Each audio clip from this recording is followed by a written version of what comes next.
Oh, hey everybody, and welcome to No Stupid Questions, where I scour the internet, or Reddit, to see what kind of questions there are out there and make sure that we all know that there are no stupid questions, okay? We answer them here, you give my opinion, because listen, I built an entire brand around just making sure people know that it's okay not to know things. And today in No Stupid Questions, we are going to be talking about cleaning hacks. And there can't be any stupid cleaning questions, right? I mean, we all need to learn how to clean a little bit more, so hey, let's just see what happens. Question one. Trying out voices now. Is that a thing? Will an air purifier help eradicate dust in the house? Oh boy. Let me tell you, it eradicates more than dust, friend. As a person with no stomach, and I've talked about this before in other videos. How many 6-inch subs can fit in 20 feet of intestines? Well, hey, let's find out. Because I don't have a stomach.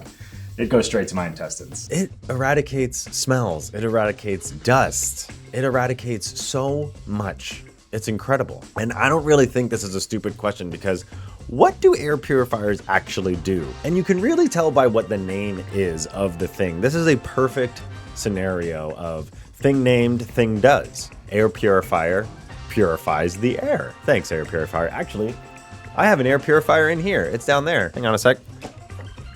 This is my air purifier that I love to use. It's my best friend. It's in my office because that's right, I fart in my office. Just to let you know that they won't eradicate all of the dust. You actually have to get a kind of like a bigger air purifier to get like the entire room if you have like a living room or something.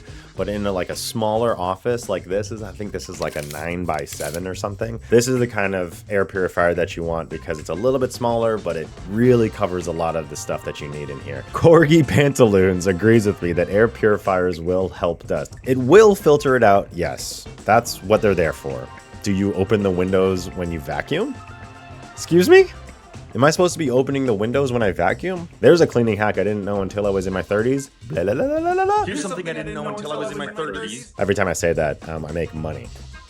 It's not true, actually. I wish it was, but it's not. I mean, most vacuums do have great filters, so when you're sucking up all of the dust, they're usually trapping it all, and it's not shooting it out. But truly, air purifiers are incredible, especially after the Los Angeles fires. I was blasting that air purifier right inside that front door just to make sure that we were all breathing safer air. It was incredible, and it truly, truly, truly helped. All right, let's get into the next question because I'm sure it's gonna be just as good. How long do you keep/use a sponge? Welcome to the Thunderdome, everybody, where everyone has an opinion on this. Welcome to another edition of Thunderdome! Is a sponge actually good forever? The answer is no.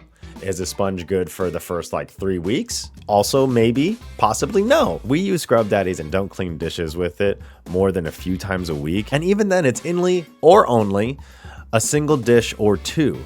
Pretty much we keep sponges until they're visibly dirty and then we throw it away. Ew.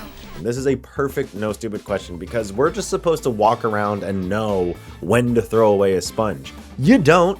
It's a trial and error thing, and it can be kind of confusing. Like, when do you actually do it? There is no expiration date on sponges. There isn't, because they're sponges. They last forever until you use them a lot. Retroactive recursion says, well, until it stinks or falls apart. I mean, yeah, funny, but like nasty. Ew. I wouldn't do that, but it is kind of true. I mean, if you had met me in my early 20s, this is exactly how we use sponges. I mean, the amount of biomes that grew in my sink, I mean, my roommate just would not, I had to clean, and that's really where I found out that I like cleaning in general. The internet actually says that you should replace a sponge every week. Oops. Definitely have not been doing that. Okay. So I try to extend the life of my sponges. I feel very lucky. I have a dishwasher. I used to not have a dishwasher. And every time I use that dishwasher, I look at my sponge and I think, your time is extended. You have more life in this household. You can actually clean a sponge by running it in the dishwasher or microwaving it. It like eliminates the bacteria. It just cleans it in the dishwasher, right? And since I have one, I've done this a few times, but honestly, if you're gonna replace a sponge, they are one of the cheapest things that you can buy, even in this economy, even with all of the tariffs. Just get another sponge. They're everywhere, especially scrub daddies. Scrub daddies are fantastic sponges, but like the sponge will let you know when it's time to throw it out, right? You can see it, you can smell it, and then just toss it. Just get a new sponge. Sponges are absolute breeding grounds for bacteria. You gotta remember that, okay? They have so many nooks and crannies. Jonathan J. O'Neill, I bet his name is John, says, about a month, okay? But that's mainly because I pre-wash all my dishes and get as much stuff off of them as I can before a sponge ever touches it. The less particulate you get embedded in the sponge to start rotting and stinking, the longer the sponge will last. I gotta agree with this. I don't know if I would keep it for like a month. This actually is a really good tip. I think I've made a video about it, but if you really want to save the $1.50 that it costs to buy a 4-pack of sponges, you can just cut the sponge in half, blub, blub, blub, blub, blub, and then all of a sudden, boink, you have 2 sponges. All right, final question is from Angry Luddite. I grew up in a home where no one did any significant amount of housekeeping, so the place was pretty filthy, to be fair. Always laundry piles around, so I didn't have any, quote, learn by example stuff going on. I'm just moving into a new place. I'm living in the basement and renovating the upstairs, and it's going to be nice and new. What are the strategies that I need to have to not turn this place into a cluttered dust bowl? What are the daily routines? What is your mindset? What kind of person are you? Are you a stay-at-home? Give me the keys to your soul so that I may become you. I can truly relate to this because I grew up in a house that wasn't messy, but no one really like showed me the basic steps, like walked me through this scenario. So I get it. The laundry piles pile up and you don't know what to do, especially if you're living on your own for the first time. You're just like, what habits do I need? Where do I go? And the glory, the true magic of adulthood is that you can make up your own systems. You can choose it, but it takes trial and error. So you have to find out, do I like doing laundry at night? Do I like eating breakfast in the morning? Maybe I like eating breakfast at night or for lunch. Who knows? That's your choice. But you gotta have a cleaning system, truly. One of the things that my wife introduced that has been incredible is putting little baskets everywhere. So we have like little organized time baskets, right? So we have just like things like floating around the house, but we know if it needs to go upstairs, put it in the upstairs basket. If we need to reorganize it into my daughter's room, put it in that room. We have a clean clothes, not clean clothes basket. Like those clothes that you wear once, like your jeans or something that like isn't dirty, but we haven't hung it up yet. We put it in the clean clothes basket right at the foot of our bed. It changed my life. I love it. I will never go back to not having a clean clothes, not clean clothes basket. We got 2 kids, the laundry and dishes and feel endless, but you tackle the problem areas first. If you do it one by one, you tackle the laundry, right? And then you just like go on to the kitchen, or you just like do swipe of the countertops and it looks really pretty. And then you maybe empty the trash and you do a little swipe of the sink and it looks really pretty. Throw on a podcast, throw on a TV show that you've seen all the time. Use your comfort zone things if you are in an uncomfortable situation to help you clean, to just help you get through it. Yeah, listen, I've watched The Office about 5 times. That doesn't mean that I'm not gonna throw the dinner party episode on every single time when I want to like do something around the house because I know every single line of that episode. I finally broke down and bought myself a plasma TV.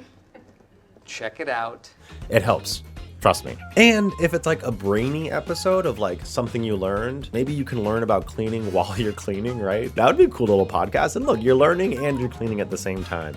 You're feeding your brain and you're feeding your soul, and your eyes and body and everything will love you. Your house will like you. Maybe your family will like you more. Shark Dog Shark.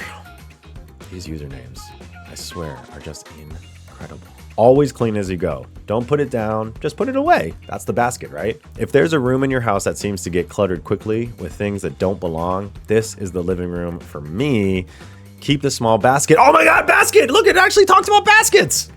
Keep a small basket where misfit items can go. When the basket is full, then you know it's time to spend a little bit of time cleaning and putting those things away. For me, the kitchen is always where the bigger house mess starts. If the trash is full, you can't throw away trash, and that leads to blocked up sink, and that leads to blocked up dishes, and that leads to all of the house just being full because you can't throw away the trash.